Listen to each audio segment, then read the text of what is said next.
The cost of freedom could cost everything. And yet, for Masamba, slavery has already stolen more than he can bear. He runs because to stop is to surrender, and surrender means the whip. Or worse.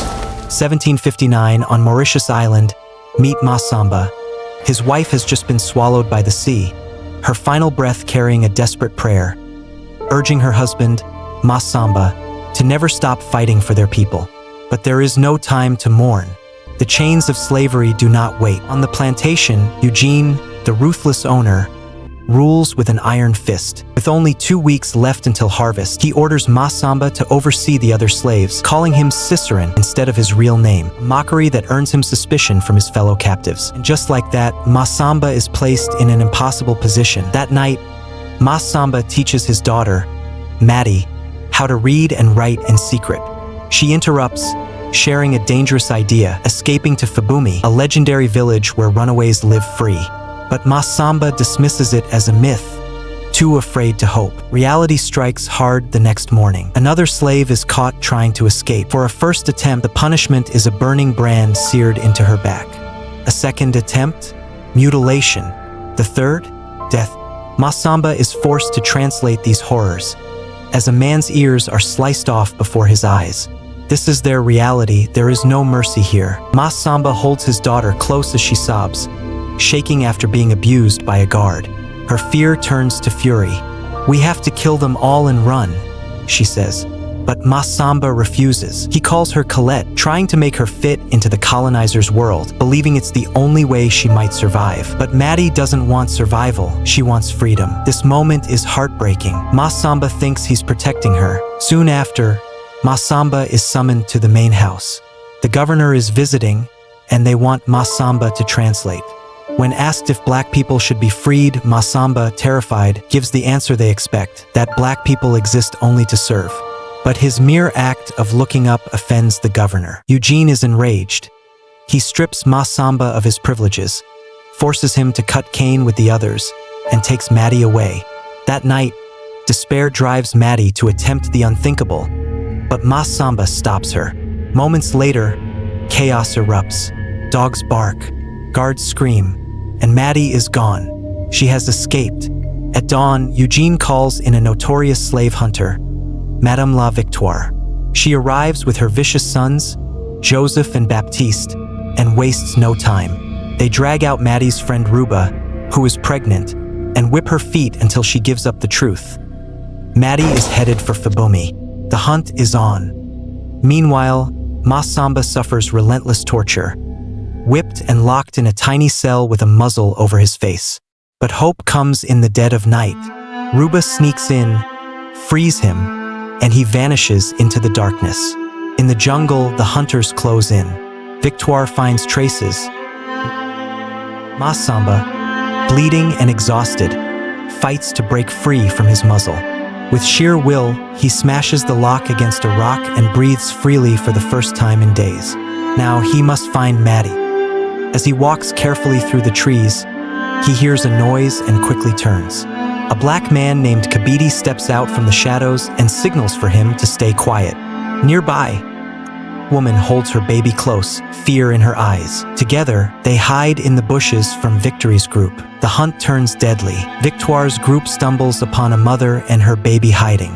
The baby cries, Baptiste fires. Masamba and another escapee, Kabidi, attack. But when Honoré, Eugene's son, arrives, he pleads for Masamba to surrender. Kabidi has no mercy. He slashes Honoré's throat. Masamba hesitates, staring at a defenseless Baptiste. He spares him, but now he's on the run again. As the pursuit intensifies, Masamba meets Rado. The men keep moving, and Rado explains that he is searching for the village of Fabumi. When they reach a cave, Rado offers the little food he has and a clean shirt. As they rest, he shares his story. He once fought for France and was even granted citizenship. But when he arrived on this island, they burned his freedom papers and tried to force him into slavery. Meanwhile, Victoire spends the night deep in prayer. By morning, she declares that the Lord is guiding them and insists they continue the hunt. But Baptiste refuses to chase after the man who spared his life. Instead, he chooses to take Honoré's body back to their father. Furious, Joseph lunges at his brother, and the two wrestle violently on the ground. After a brutal struggle, Baptiste overpowers Joseph and leaves the forest, carrying Honoré's body. Not long after, Massamba is back on the move, carefully following tracks in the dirt and signs in the plants, determined to find his daughter. As Rado attempts to leave the cave, Joseph suddenly fires his gun, striking him in the leg and bringing him down, then tortures him for information. Rado refuses to betray his people, so Victoire puts a bullet in his head. Now she has Massamba's scent. A dog chases Massamba to a river. He plunges into the waters, but the beast follows, biting deep into his arm. With a final act of defiance, Massamba smashes its skull with a rock and disappears into the forest once more. For hours, Massamba pushes forward through the forest, tracking any sign he can find. But his wounds are deep, and eventually, the blood loss forces him to stop and rest. Elsewhere, Victoire and Joseph continue their relentless search under the pouring rain. That night, Massamba dreams about his wife again and gets encouraging words from her, receiving her blessing and a promise of guidance. Massamba hears a strange noise and stumbles upon a small group of survivors. Desperate, he asks them about Maddie before collapsing in pain and exhaustion. The men lift him up and take him to a cave near the beach, where the women and children are hiding. There, at last, he finds Maddie. He rushes to embrace her, but she barely reacts, her spirit hardened by all she has endured. Meanwhile, Victoire and Joseph follow Massamba's footprints in the wet sand, closing in.